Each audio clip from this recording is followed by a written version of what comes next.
Boa tarde, bom dia ou boa noite, dependendo da hora que vocês estejam me assistindo. Tudo bem com vocês? Espero que sim. Estamos por cá para mais uma leitura da Palavra do Senhor e hoje estaremos lendo o capítulo 31 de Gênesis, capítulo 8 de Esté, capítulo 3 de Marcos e capítulo 3 de Romanos. Não nessa ordem, mas estaremos lendo esses livros. Então, abrimos nossas Bíblias aí no capítulo 31 do livro de Gênesis. Concluindo o primeiro mês, minha gente! Eita, janeiro chegando ao fim. Alguns devem estar dizendo, glória a Deus, que mês comprido. Pois é, já tá chegando o finalzinho. Logo, logo estaremos dando início a mais um mês deste ano. Olha que coisa maravilhosa. E até aqui o Senhor tem sido conosco e nos ajudado também a perseverar na sua palavra, né? Na leitura da sua palavra. Então, vamos orar, vamos conversar com o Senhor. Deus maravilhoso, Pai soberano, louvado e engrandecido seja o Senhor, porque Tu és digno, bondoso e Tu tens sido fiel para conosco apesar de nós. Obrigado pelos livramentos ao longo de todo este mês. Obrigada pela tua mão graciosa a nos guardar, a nos proteger, a nos fortalecer e até mesmo a nos reerguer, Santo Deus, em dadas situações. Muito obrigada, Pai. Obrigada por não nos desamparar, por ser a nossa rocha, o nosso socorro bem presente, por ser o nosso provedor. Te agradecemos, Santo Deus, pela tua intervenção em nossas vidas. Te louvamos pelo teu santo evangelho e pedimos que, por meio dele, ó Deus, que é o teu poder, manifesta, ó Deus, a tua graça e se revela a nós de forma preciosa e individual, de forma pessoal. Te pedimos que o Senhor fale conosco. É assim que nós te oramos, ó Deus. E nos ajuda também a perseverarmos na leitura da tua palavra, também nesse mês que está para iniciar. É assim que nós te oramos. Em nome de Jesus. Amém. Vamos lá? Capítulo 31 do livro de Gênesis, que diz o seguinte: Jacó ouviu os comentários dos filhos de Labão, que diziam: Jacó se apossou de tudo o que era do nosso pai. Ele juntou toda essa riqueza a partir do que era do nosso pai. Jacó, por sua vez, reparou que o rosto de Labão não lhe era favorável como anteriormente. E o Senhor disse a Jacó: Volte para a terra de seus pais e para a sua parentela, e eu estarei com você. Então Jacó mandou vir Raquel e Lia ao campo para junto de seu rebanho e lhe disse: Vejo que o rosto do pai de vocês não me é favorável como anteriormente. Porém, o Deus de meu pai tem estado comigo. Vocês mesmas sabem que com todo empenho tenho trabalhado para o pai de vocês. Mas ele me tem enganado e por 10 vezes mudou o meu salário. Porém, Deus não permitiu que ele me prejudicasse. Se ele dizia, os salpicados serão o seu salário, então todos os rebanhos davam salpicados.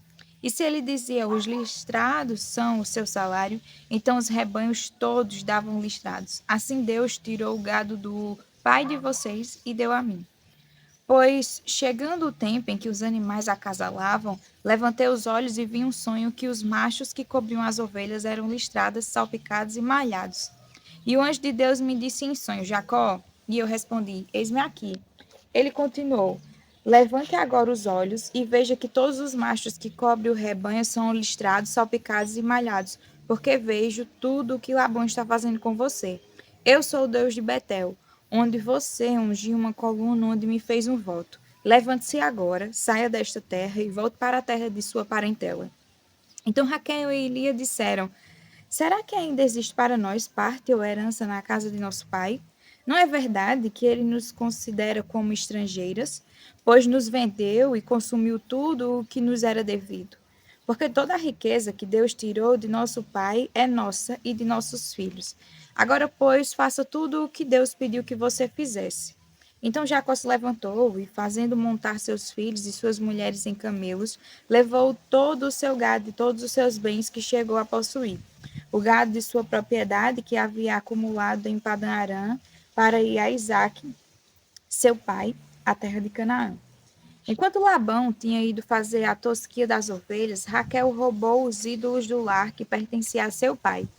E Jacó enganou Labão, o arameu, não revelando que tinha planos de fugir. E fugiu com tudo o que lhe pertencia. Levantou-se, passou o Eufrates e tomou o rumo dos montes de Gileade. No terceiro dia, Labão foi avisado de que Jacó ia fugindo. Reuniu seus parentes e saiu em encalço de Jacó, por 7 dias de viagem, e o alcançou nos montes de Gileade. De noite, porém, Deus veio em sonho a Labão, o arameu, e lhe disse: Cuidado, não fale a Jacó nem bem nem mal. Labão alcançou Jacó. Este havia armado a sua tenda naqueles montes. Também Labão armou sua tenda com os seus parentes nos montes de Gileade. E Labão disse a Jacó: Que foi que você fez? Você me enganou e levou as minhas filhas como se fossem prisioneiras de guerra. Porque você fugiu em segredo e me enganou e não me disse nada. Eu teria despedido com alegria, com cânticos, com tamborins e com harpa. E por que não permitiu que eu beijasse meus netos e minhas filhas? Nisso você agiu como um tolo. Tenho em minhas mãos poder para fazer mal a vocês. Mas ontem à noite o Deus do pai de vocês me falou e disse: Cuidado, não fale a Jacó nem bem nem mal. E agora que você partiu de vez, pois está com saudade da casa de seu pai, por que roubou os meus deuses? Jacó respondeu: Porque tive medo. Pensei assim, para que não aconteça que me tome à força as suas filhas. Que seja morto aquele com quem o Senhor achar os seus deuses, na presença dos nossos parentes. Verifique o que pertence ao Senhor, e se estiver comigo, pode levar embora. Acontece que Jacó não sabia que Raquel os havia roubado. Labão entrou na tenda de Jacó, na tenda de Lia e na tenda de suas servas, mas não achou nada. Tendo saído da tenda de Lia, entrou na tenda de Raquel. Ora, Raquel havia pegado os ídolos do lar e, depois de colocá-los na sela de um camelo, estava sentada sobre eles. Labão apalpou toda a tenda e não os achou. Então Raquel disse ao pai: Não fique zangado, meu senhor, por eu não poder levantar na sua presença, pois estou no meu período menstrual. Ele procurou, mas não encontrou os ídolos de lá. Então Jacó ficou zangado e discutiu com Labão. Dirigiu-se a Labão dizendo: Qual é a agressão? Qual é o meu pecado para o Senhor me perseguir com tanta fúria? Havendo apalpado todos os meus utensílios, quais foram os utensílios de sua casa que o Senhor encontrou? Coloque-os aqui diante dos meus parentes e dos seus parentes para que julguem entre nós dois. 20 anos eu estive com o Senhor. As suas ovelhas e as suas cabras nunca perderam as crias, e não comi um só carneiro do seu rebanho. Não lhe apresentei os animais que eram despedaçados pelas feras, assumi o prejuízo, da minha mão o Senhor o requeria, tanto roubado do dia como de noite. De maneira que eu andava de dia consumido pelo calor, de noite pela geada, e o meu sono me fugia dos olhos. 20 anos permaneci em sua casa. 14 anos trabalhei para o Senhor pelas suas 2 filhas. E 6 anos trabalhei para conseguir o seu rebanho. 10 vezes o Senhor mudou o meu salário. Se não fosse o Deus de meu pai, o Deus de Abraão e o temor de Isaque, por certo o Senhor me despediria agora de mãos vazias. Mas Deus viu o meu sofrimento e o trabalho das minhas mãos. E ontem à noite ele repreendeu o Senhor. Então Labão respondeu a Jacó: As filhas são minhas filhas, os filhos são meus netos, os rebanhos são meus rebanhos, e tudo o que você está vendo é meu. Que posso fazer hoje a estas minhas filhas ou aos filhos que elas deram à luz? Venha, pois, e façamos uma aliança, eu e você, que sirva de testemunha entre mim e você.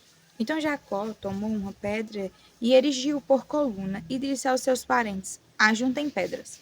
Eles foram ajuntar pedras e fizeram um montão, ao lado do qual comeram. Labão deu o nome de Jegar Saaduta, mas Jacó lhe chamou de Galeed. E Labão disse: Seja hoje este montão de pedras por testemunha entre mim e você. Por isso foi chamado de Galeed e Mispa, pois disse: Que o Senhor vigie entre mim e você e nos julgue quando estivermos separados um do outro.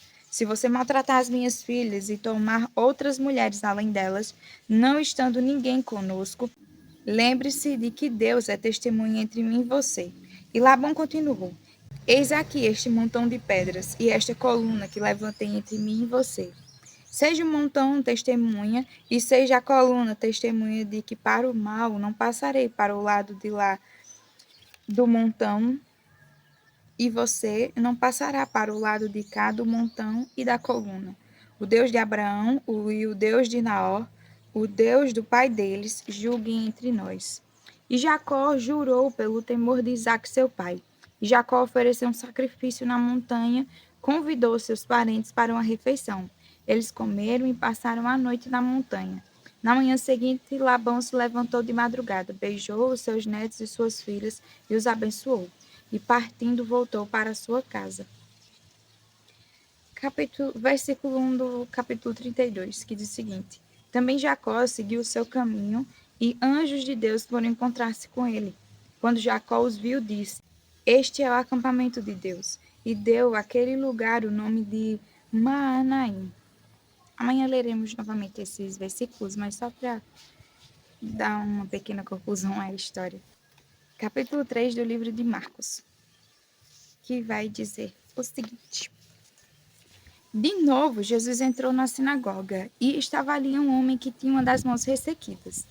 E estavam observando Jesus para ver se curaria aquele homem no sábado, a fim de o acusar. Jesus disse ao homem de mão ressequida: Vem aqui para o meio. Então lhes perguntou: É lícito nos sábados fazer o bem ou fazer o mal? Salvar uma vida ou deixar morrer? Mas eles ficaram em silêncio. Então Jesus, olhando em volta, indignado e entristecido, com a dureza de coração daquelas pessoas, disse ao homem: Estenda a mão. O homem estendeu a mão e ela foi restaurada. Os fariseus saíram dali e, com os herodianos, logo começaram a conspirar contra Jesus, procurando ver como matariam.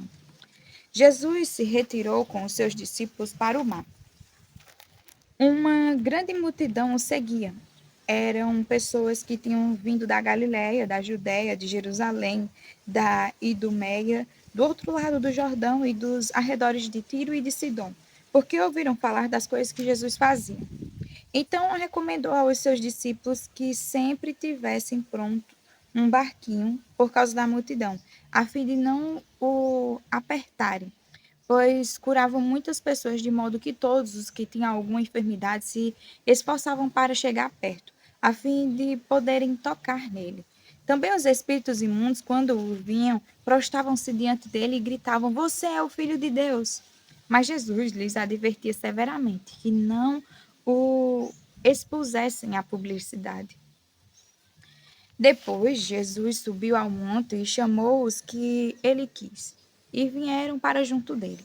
Então designou 12, os quais chamou de apóstolos, para estarem com ele e para os enviar a pregar e a exercer a autoridade de expulsar demônios. Eis os 12 que designou: Simão, a quem acrescentou o nome de Pedro, Tiago, filho de Zebedeu, e João, irmão de Tiago, os quais deu o nome de Boanerges, que quer dizer filhos do trovão, André, Filipe, Bartolomeu, Mateus e Tomé, Tiago, filho de Alfeu, Tadeu, Simão, o Zelote, e Judas Iscariotes, que foi quem o traiu. Então Jesus foi para casa, e outra vez se ajuntou uma multidão de tal modo que nem podiam comer. E quando os parentes de Jesus ouviram isto, saíram para prendê-lo, porque diziam: Está fora de si. Os escribas que tinham vindo de Jerusalém diziam: Ele está possuído de Beelzebul. Ele expulsa os demônios pelo poder do maioral dos demônios. Então, convocando, Jesus lhes disse por meio de parábolas: Como pode Satanás expulsar Satanás? Se um reino estiver dividido contra si mesmo, tal reino não pode subsistir. Se uma casa estiver dividida contra si mesmo, tal casa não poderá subsistir.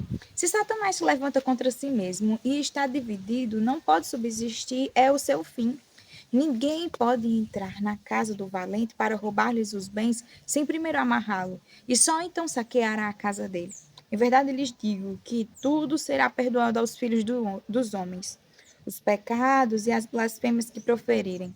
Mas aquele que blasfemar contra o Espírito Santo nunca terá perdão, visto que é réu de pecado eterno.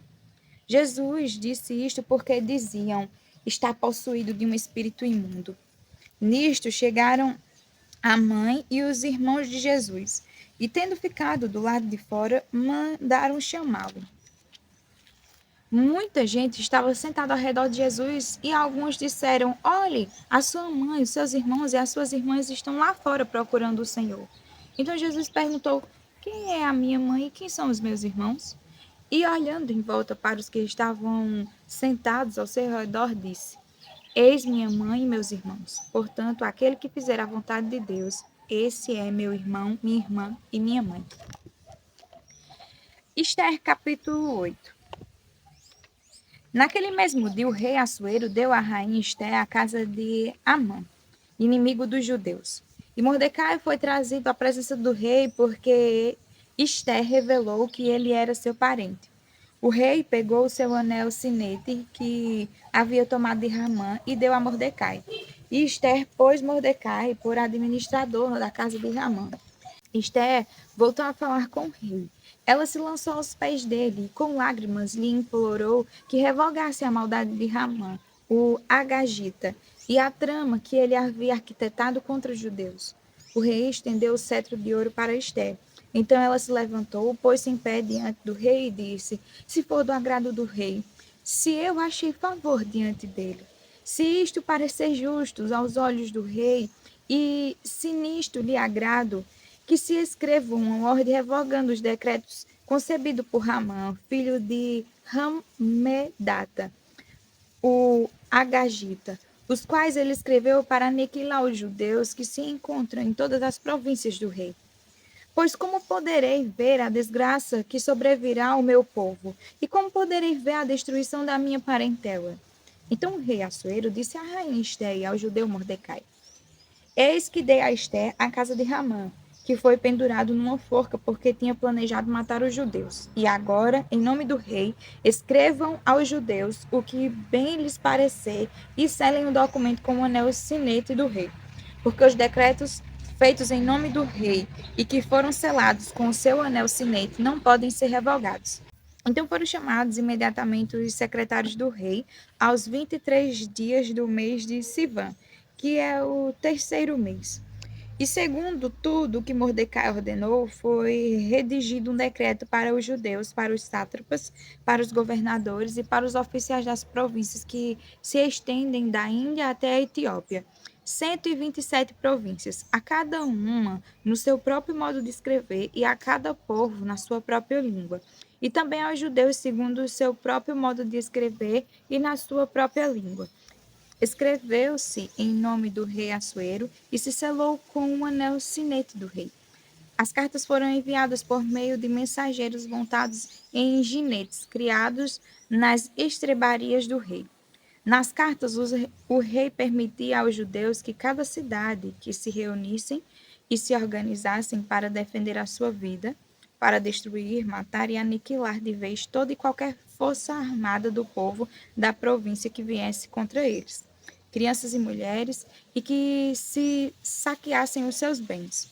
No mesmo dia, em todas as províncias do rei Assuero, no dia 13 do 12º mês, que é o mês de Adar, uma cópia da carta que determinava a proclamação da lei em todas as províncias foi enviada a todos os povos, para que os judeus se preparassem para aquele dia, para se vingarem dos seus inimigos. Os mensageiros montados em ginetes que se usavam no serviço do rei partiram imediatamente, impelidos pela ordem do rei, e a lei foi publicada na cidade de Suzã.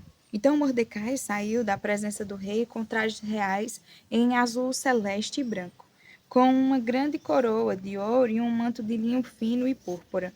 E a cidade de Suzã exultou e se alegrou. Para os judeus houve felicidade, alegria, júbilo e honra. Também em cada província e em cada cidade onde chegava a palavra do rei e a sua ordem, havia entre os judeus alegria e júbilo, banquetes e festas. E muitos que eram dos povos da terra se tornaram judeus, porque o temor dos judeus tinha caído sobre eles. Capítulo 3 do livro de Romanos. Qual é então a vantagem do judeu? Ou qual a utilidade da circuncisão? Muitas, sob todos os aspectos, principalmente porque aos judeus foram conferidos os oráculos de Deus.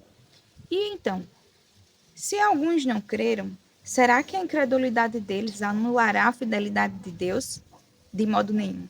Seja Deus verdadeiro e todo ser humano mentiroso, como está escrito, para que sejais justificado nas tuas palavras e venhas a vencer quando fores julgado. Mas se a nossa injustiça evidencia a justiça de Deus, que diremos? Seria Deus injusto por aplicar a sua ira? Falo em termos humanos. É claro que não. Do contrário, como Deus julgará o mundo? E se a minha mentira faz com que aumente a verdade de Deus para a sua glória, por que ainda sou condenado como pecador? E por que não dizemos, como alguns caluniadores afirmam que o fazemos, pratiquemos o que é mal para que nos venha o que é bom? A condenação destes é justa.